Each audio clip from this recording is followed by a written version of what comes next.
This is Dan Baer with California Survival School and SurvivalLife.com. Stick around, we're going to teach you how to tackle survival priorities from a primitive perspective.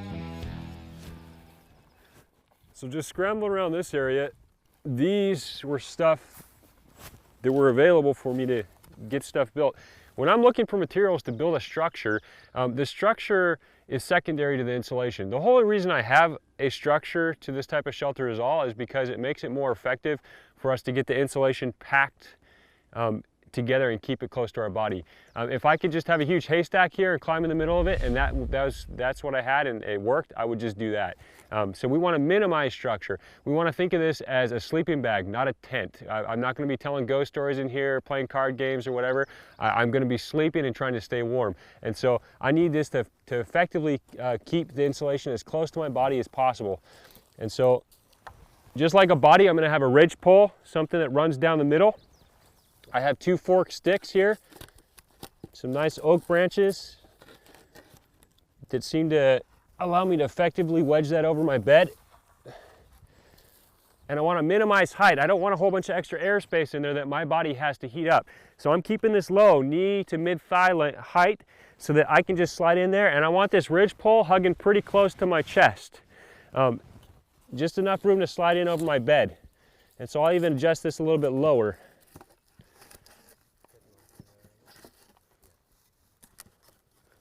All right, so that looks like it's gonna work. I'll make sure that my bed's kind of adjusted up in the right place. So when I slide into my door here, I need to make sure that my body is gonna be covered. I wanna make sure that my ridge pole from my head to my feet is gonna give me clearance to get past the supports, the last supports of my shelter.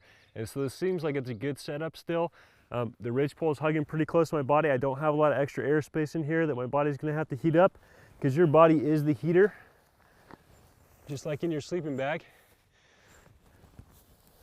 So with this all set up like this and ready to go, I need to get the rest of the insulation on there. I want to, just like my body, this has a backbone right here, our ridge pole, and then we're going to have ribbing coming off the sides that we're going to pack the rest of the insulation on, just like your body with skin and everything else.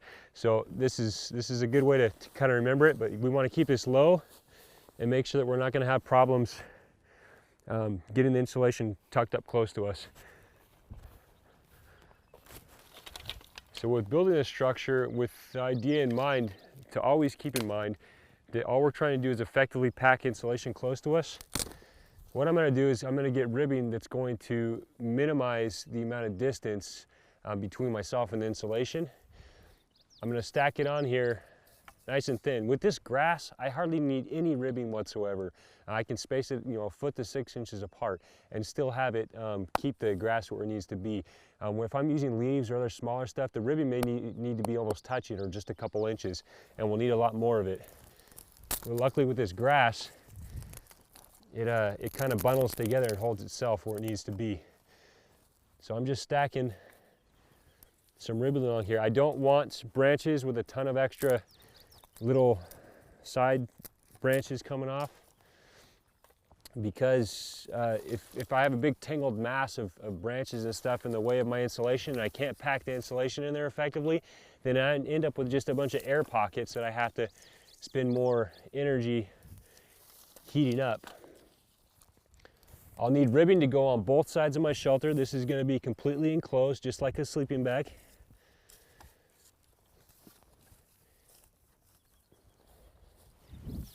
Any space in your shelter that's left open to the air, it's just like a sleeping bag. If you leave your sleeping bag halfway unzipped, not very effective. So I want to minimize the structure.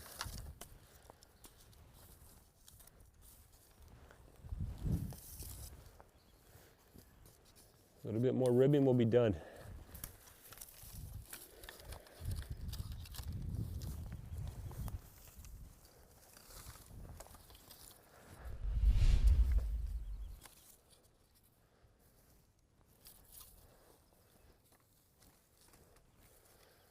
One thing about ribbing that's really important is oftentimes folks will stick that stuff up so it's coming up way up high. If your ribbing is sticking out of your insulation, it's going to be a channel for heat to escape and for water to come in. These things can be extremely, effective at keeping out the weather, even when it's raining pretty heavy. But if you're providing channels for the water to come in, that's bad news. So minimize the amount of height that these have and make sure your insulation is going to completely cover them.